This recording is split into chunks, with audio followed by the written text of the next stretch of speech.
स्वागत है भाई आपका आपके अपने channel math test by Mahesh पे। तो भाई आज एक बहुत ही काम की बात करते हैं।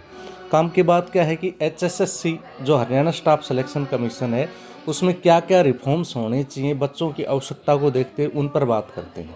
और अगर ये वीडियो सरकार तक मेरी जाती है तो उन्हें इस पर गंभीरता से विचार करना चाहिए, क्योंकि बहुत सारी समस्याएं विद्यार्थियों को जो कंपटीशन एग्ज़ाम की तैयारी कर रहे हैं उनको आती है। और अपने जो पड़ोस के राज्य हैं या सेंटर में जो अनुशंसाएं लगी हुई हैं उनको देखते हुए हरियाणा में भी वो चीज़ें लागू होनी चाहिए। तो क्या क्या महत्वपूर्ण बिंदु हैं उनसे बात करते हैं, उन पे बात करते हैं। सबसे पहले बात आती है कि वार्षिक कैलेंडर जारी करना चाहिए। जैसे कि रेलवे हो गया, ठीक है, एसएससी हो गया, इनमें वार्षिक कैलेंडर जारी होता है एग्ज़ाम का, लेकिन HSSC वार्षिक कैलेंडर जारी नहीं करती। तो सबसे पहले वार्षिक कैलेंडर जारी हो ताकि विद्यार्थी को ये पता हो कि एग्ज़ाम कब होना है और उस हिसाब से अपनी तैयारी को और सिलेबस को पूरा कर सके। अब वर्तमान भर्तियों का कोई निश्चित समय नहीं होता। विज्ञापन और परीक्षा की तारीखों में अनिश्चितता के कारण अभ्यर्थी मानसिक तनाव में रहते हैं और तैयारी सही दिशा में नहीं कर पाते। सुझाव क्या है इसको लेके भाई? HSSC को यूपीएससी और एसएससी की तर्ज पर हर साल की शुरुआत में एक वार्षिक परीक्षा कैलेंडर जारी करना चाहिए। इसमें विज्ञापन जारी होने की तिथि, आवेदन की अंतिम तिथि, परीक्षा की संभावित तिथि पहले से निर्धारित होनी चाहिए। इससे आयोग की जवाबदेही तय होगी और छात्र अनुशासित ढंग से तैयारी कर सकेंगे। तो इसलिए वार्षिक कैलेंडर जारी होना चाहिए। अब आगे करते हैं दूसरे महत्वपूर्ण बिंदु पर बात।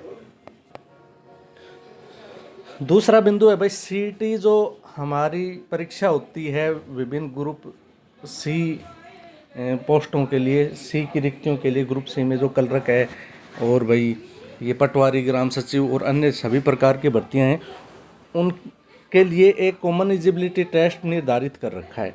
और ये जो टेस्ट है ये साल में नहीं, ये 3-3 साल में एक बार हो रहा है।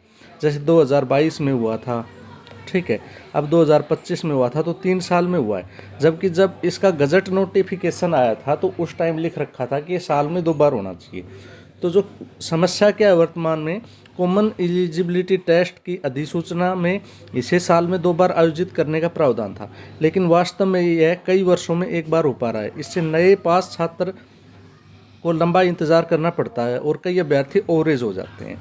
तो ये समस्या आ रही है। तो सरकार को कम से कम साल में एक बार तो सीईटी करवाना ही चाहिए, ठीक है। तो ये सुझाव क्या है? अधिसूचना में मूल प्रावधानों का पालन करते हुए सीईटी प्री की परीक्षा अनिवार्य रूप से वर्ष में 2 बार आयोजित की जानी चाहिए। इससे अभ्यर्थियों को अपने स्कोर सुधारने का मौका मिलेगा और भर्ती प्रक्रिया निरंतरता बनी रहेगी। तो दूसरा महत्वपूर्ण बिंदु ये था। अब देखते हैं अगला महत्वपूर्ण बिंदु क्या है, कौन सा सुधार सरकार को या HSSC को करना चाहिए। अगला सुझाव है भाई HSSC को कि रैंक लिस्ट जारी करना, ठीक है, ये सबसे महत्वपूर्ण बात है भाई। जैसे सीईटी होता है, पहले इसको पढ़ते हैं।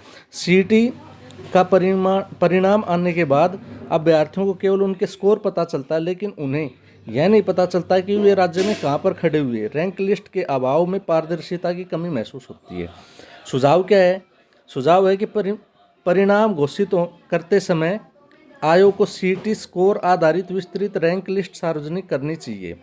इससे हर विद्यार्थी को अपनी वास्तविक स्थिति का पता चल सकेगा और वे यह अनुमान लगा सकेंगे कि आगामी मुख्य परीक्षा के लिए पात्र होंगे या नहीं। अब सबसे बड़ी दिक्कत क्या है कि रैंक पता ना होने के कारण विद्यार्थी अपना टाइम भी वेस्ट कर देता है, अपने पैसे भी वेस्ट कर देता है, एनर्जी भी, और फिर बाद में पता लगता है कि वो तो मेरिट में आया ही नहीं, यानी 10 गुना में आया ही नहीं।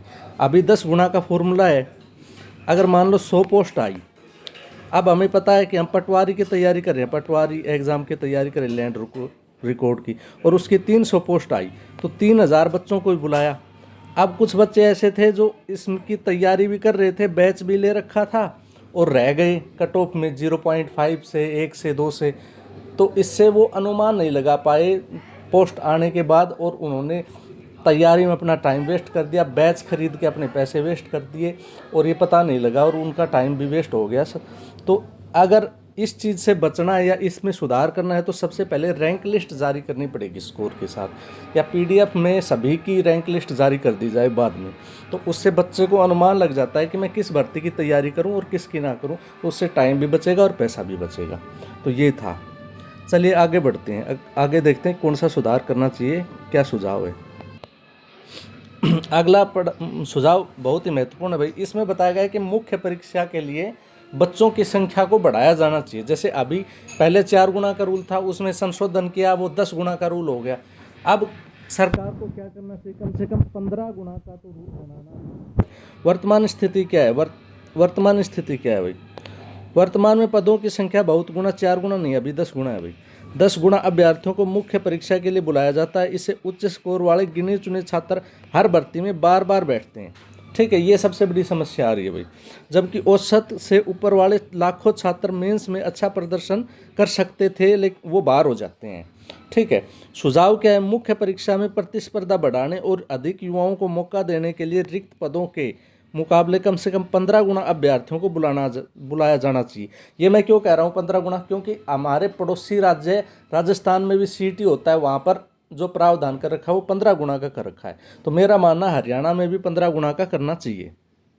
ठीक है, जैसे अभी मैंने बताया था कि हमारे पड़ोसी राज्य राजस्थान में भर्ती परीक्षा में 15 गुना अभ्यर्थियों की परीक्षा ली जाती है, बुलाए जाने का प्रावधान है। हरियाणा में भी इसी मॉडल को अपनाना चाहिए ताकि अधिकतम युवाओं को अपनी प्रतिभा साबित करने का अवसर मिले। ठीक है, क्या होता है, किसी कारण से कम समय के कारण कुछ बच्चे इंटेलिजेंट भी होते हैं, मेहनती भी होते हैं, उनका स्कोर नहीं हो पाता प्री में, लेकिन ये गारंटी नहीं है कि वो मेंस में सेलेक्ट नहीं होंगे।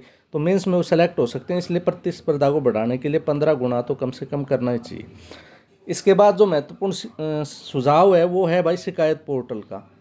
ये सबसे बड़ी समस्या रहती है। जैसे फॉर्म निकलता है, भरते टाइम दिक्कत हो जाती है, गलतियां हो जाती हैं, किसी कैटेगरी चेंज हो, किसी की फ़ोटो अपलोड नहीं हुई, गलत फ़ोटो अपलोड हो गई या और कुछ प्रॉब्लम हो गई, तो उसका सुधार नहीं होता है।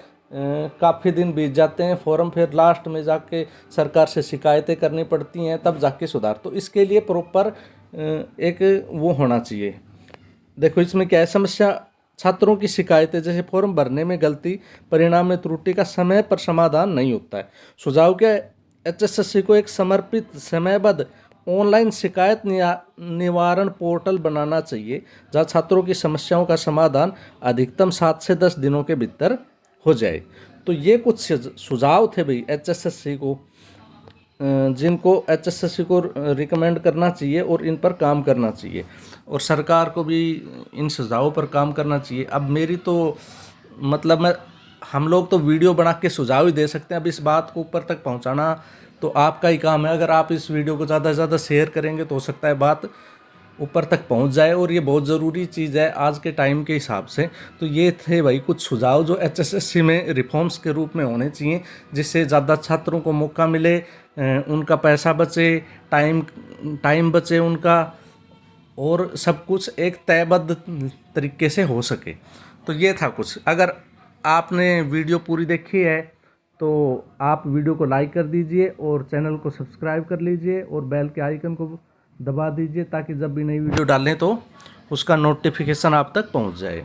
ठीक है, तो यही था भाई इस वीडियो में। तो चलिए देखते हैं आगे, नेक्स्ट वीडियो के साथ जल्दी हाजिर होते हैं। थैंक यू, जय हिंद, जय भारत।